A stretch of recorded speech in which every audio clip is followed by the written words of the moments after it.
Bismillahirrahmanirrahim. Alhamdulillahi rabbil alamin. Wassalatu wassalam ala rasulillah wa ala alihi wa ashabihi ajma'in. Të nderuar vëllezër, motra dhe miq, ju përshëndes të gjithëve me përshëndetjen islame. Assalamu alaikum wa rahmatullahi wa barakatuh. Paqja qoftë mbi ju dhe mëshira e Allahut dhe bekimet e tij. Jemi në vazhdim të zhvillimit të projektit të librave. Jemi në fillim të një serie të re të gjërave që po trajtojmë, të lëndëve siç i kemi emërtuar. Dhe kjo lëndë që do të nisim në playlistën e sotshme inshallah do të ketë të bëjë me lajmet bashkohore.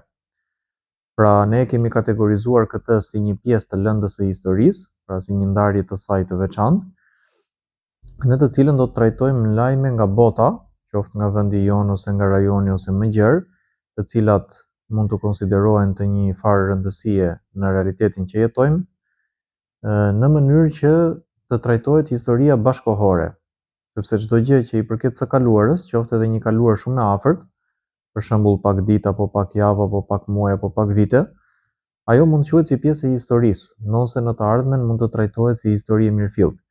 Kështu që lajmet bashkohore do t'i trajtojmë te kjo seri që po nisim sot inshallah, dhe kjo në vetvete do të përfshijë tema nga më të ndryshmet, por duke pasur në fokus ngjarjet më kryesore që ndodhin nëpër botë, sepse po t'i trajtojmë edhe ngjarjet dytësore, tretësore kështu me radhë, do të thotë që do kishte aq shumë informacion, saqë do duhej një kohë shumë e gjatë për t'i trajtuar, por ndërkohë rëndësia do të ishte e vogël.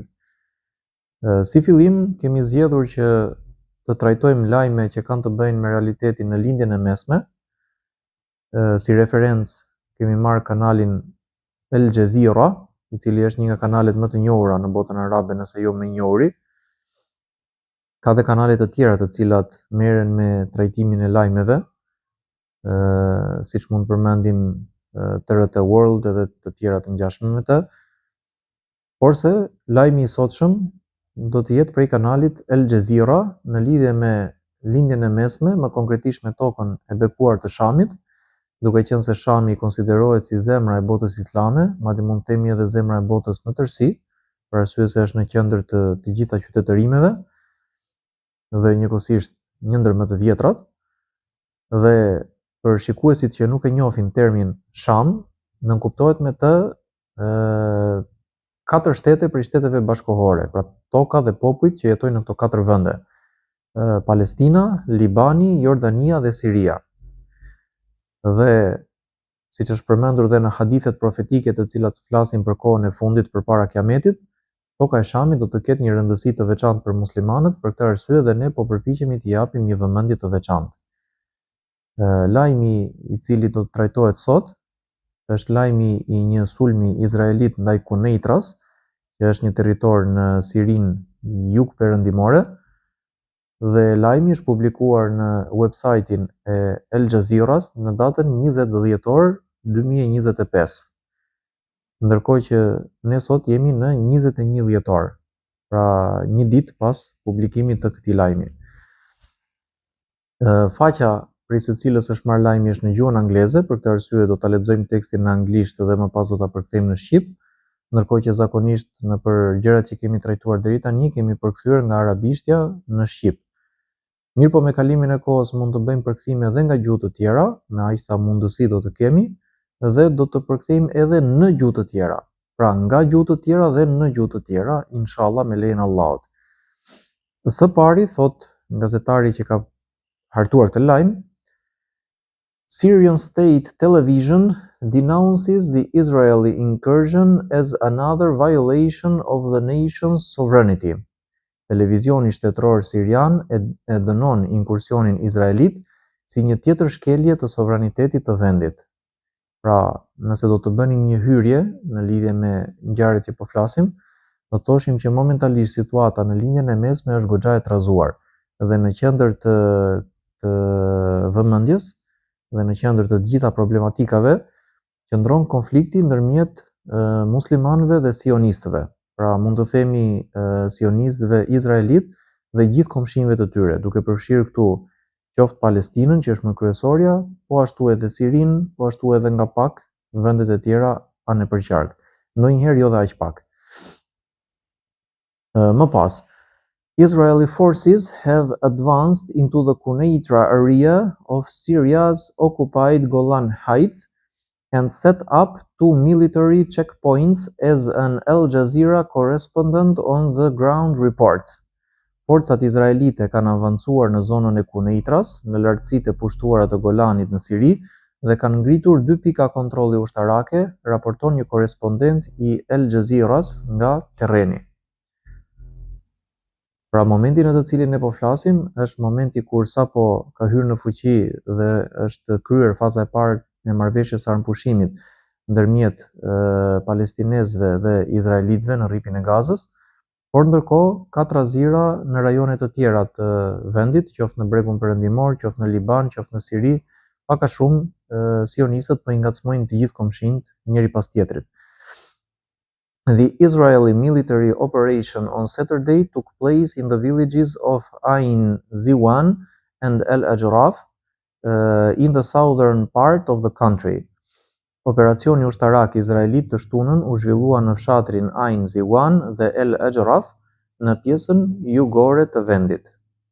Këto janë emra fshatra që përfshihen në rajonin e Kuneitras. Është si të thuash që kemi një qark apo një rreth, nëse do flisnim me terminologjinë gjeografike shqiptare ose në një provincë, dhe brenda saj përfshihen vendbanime më të vogla.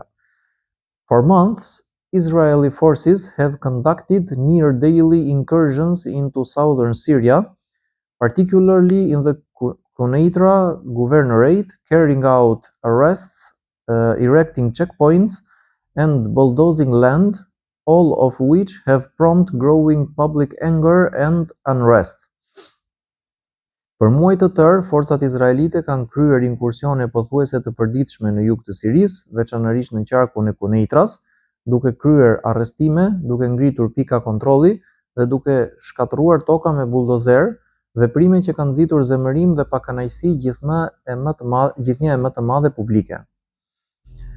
Syrian state television said the Israeli incursion was a violation of Syrian sovereignty, noting that the army used 5 military vehicles to set up the checkpoint in Ain Ziwan. Televizioni shtetëror sirian deklaroi se inkursioni izraelit ishte një shkelje e sovranitetit sirian, duke theksuar se ushtria përdori 5 automjete ushtarake për të ngritur pikën e kontrollit në Ain Ziwan. The latest raid comes one day after Israeli forces advanced towards the towns of El Asha, Bir Ajam, Bariqa, El Azam, and Ruwayhina in the southern Quneitra countryside, according to the Syrian news agency SANA. Bastisja më e fundit vjen një ditë pasi forcat izraelite avancuan drejt qyteteve El Asha, Bir Ajam, Bariqa, El Azam dhe Ruwayhina në zonën rurale jugore të Kuneitrës, sipas agjencisë siriane të lajmeve SANA, pra është paraqitur me iniciale. Dozens of Syrians on Friday protested the Israeli incursion in the city of Es-Salam in the Quneitra governorate, condemning the ongoing Israeli attacks against citizens and their properties. The demonstrators, part of a group called Syrians with Palestine, held banners denouncing what they stated were repeated Israeli violations of Syrian lands. Dhjetra sirian protestuan të premten kundër inkursionit izraelit në qytetin Es-Salam, në qarkun e Kuneitras, duke dënuar sulmet e vazhdueshme izraelite kundër qytetarëve dhe pronave të tyre.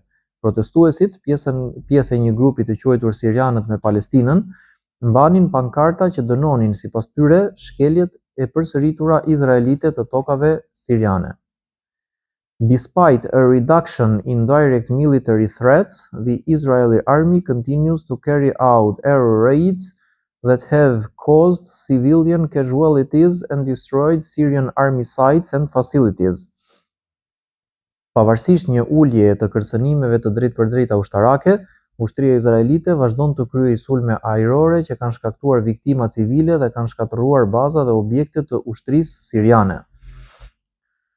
Over the past year, Israel has launched more than 600 air, drone or artillery attacks across Syria, averaging nearly 2 attacks a day, according to a tally by the Armed Conflict Location and Event Data, ACLED.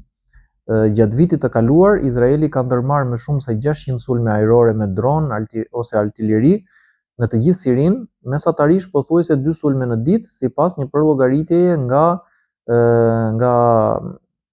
mund të themi lokacioni ose organizata Armed Conflict Location and Event Data, e cila është me iniciale ACLED. Israeli military incursions have become more brazen, more frequent and more violent since Israel expanded its occupation of southern Syria following the ousting of President Bashar al-Assad in December 2024. Inkursioneve ushtarake izraelite u janë shtuar guximi, shpeshtësia dhe dhuna që kur Izraeli zgjeroi pushtimin e tij të jugut të Sirisë pas rrëzimit të presidentit Bashar al-Assad në dhjetor të vitit 2024, pra një vit më parë. Disengagement Accord.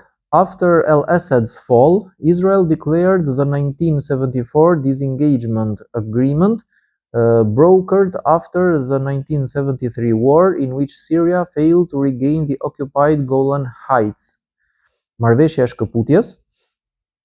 Pas rënies së al-Assad, Izraeli shpalli të pavlefshme marrëveshjen e shkëputjes të vitit 1974, e ndërmjetësuar pas luftës së vitit 1973, në të cilën Siria nuk arriti të rimarrë lartësitë e pushtuara të Golanit. The agreement had established a UN-patrolled buffer zone, which Israel has since violated, advancing deeper into Syrian territory. Marrëveshja kishte vendosur një zonë tampon të patrulluar nga OKB-ja, pra Organizata e Kombeve të Bashkuara, të cilën Izraeli e ka shkelur më pas duke avancuar më thellë në territorin sirian. Citing al-Assad's flight, Israel said the accord no longer applies, while carrying out air raids, ground incursions, reconnaissance flights, setting up checkpoints, and arresting or disappearing Syrians. Syria has not responded with attacks. Duke ju referuar arratisjes al-Assad, pra ati që njihet si Bashar al-Assadi, Izraeli thot se marrëveshja nuk zbatohet më, ndërkohë që kryen sulme ajrore, inkursione toksore dhe fluturime zbulimi, vendos pika kontrolli, si dhe arreston ose zhduk sirian. Siria nuk ka reaguar me sulme. Një koment nga ana jon duhet të bëjmë në këtë moment. Kjo që përshkruhet në këtë rast, pra realiteti i ngjarjeve që po ndodhin në Siri, ky është një realitet i ngjashëm edhe me komshinët e tjerë, pra nuk është se po i ndodh vetëm Sirisë. Mund të themi që momentalisht Libanit po i ndodh diçka edhe më rëndë se kaq. Se nëse Siria është sulmuar disa qindra herë në këtë formë, Libani është sulmuar disa mijëra herë në të njëjtën formë, pavarësisht se nën marrëveshje. Për këtë arsye, nëse marrim këtë lloj realiteti, këtë lloj panorame, të njëjtën panoramë ndonjëherë edhe më keq mundet që ta aplikojmë në Liban, në Palestinë, është goditur dhe Katari, edhe po ashtu vende të tjera janë goditur ose kërcënuar brenda një kohe të shkurtër nga e njëjta kategori njerëzish. Pra me të njëjtën filozofi trajtimi të komshinëve. Më pas. In September, Syrian President Ahmed al-Shara stated that Israel had conducted more than 1,000 air attacks and more than 400 ground incursions in Syria since al-Assad was overthrown, describing the actions as very dangerous. Në shtator, presidenti sirian Ahmed al-Shara deklaroi se Izraeli kishte kryer më shumë se 1000 sulme ajrore dhe mbi 400 inkursione toksore në Siri që nga rrëzimi i al-Assad, duke i përshkruar këto veprime si shumë të rrezikshme. Syrians believe that the continuation of these violations hinders efforts to restore stability in the region and undermines attempts to improve the economic situation in southern Syria. Sirianët besojnë se vazhdimi i këtyre shkeljeve pengon përpjekjet për të rikthyer stabilitetin në rajon dhe minon përpjekjet për të përmirësuar situatën ekonomike në jug të Sirisë. Al Jazeera visited Quneitra in recent weeks and spoke to Syrians about Israeli incursions and abductions there, which have stoked fears. Al Jazeera vizitoi Quneitran javët e fundit dhe foli me sirian rreth inkursioneve dhe rrëmbimeve izraelite atje, të cilat kanë nxitur frikë. Syria and Israel are currently in talks to reach an agreement that Damascus hopes will secure a halt to Israel's air raids on its territory and the withdrawal of Israeli troops who have pushed into southern Syria. Siria dhe Izraeli janë aktualisht në bisedime për të arritur një marrëveshje që Damasku shpreson se do të sigurojë ndalimin e sulmeve ajrore izraelite në territorin e saj dhe tërheqjen e trupave izraelite që kanë avancuar në jug të Sirisë. In the background, the United States has been pushing diplomatic efforts to restore the 1974 deal. Në prapasken, Shtetet e Bashkuara të Amerikës kanë shtyrë përpara përpjekje diplomatike për të rikthyer marrëveshjen e vitit 1974. Ajo që dëshirojmë të themi në përfundim të këtij lajmi është që lajmet bashkohore, kur lidhen me rrjedhën e ngjarjeve të historisë që po trajtojmë nëpër libra, ato marrin më shumë kuptim dhe mund të themi që kuptohen në një mënyrë më të thellë dhe prej tyre nxiren dobi më të mëdha. Kështu që themi që ato janë të lidhura me njëra tjetrën, dëshirojmë t'i trajtojmë maksimalisht të dyja gjërat, të dyja dimensionet e lëndës së historisë dhe lutim Allahun që të na japi sukses në këtë dhe në të gjitha drejtimet e tjera të hajrit. I kujtojmë shikuesit të na ndihmojnë me nga një subscribe, like edhe share. I përshëndesim të gjithë. Subhanakallahumma wa bihamdik wa ashhadu an la ilaha illa anta wa astaghfiruka wa atubu ilaik.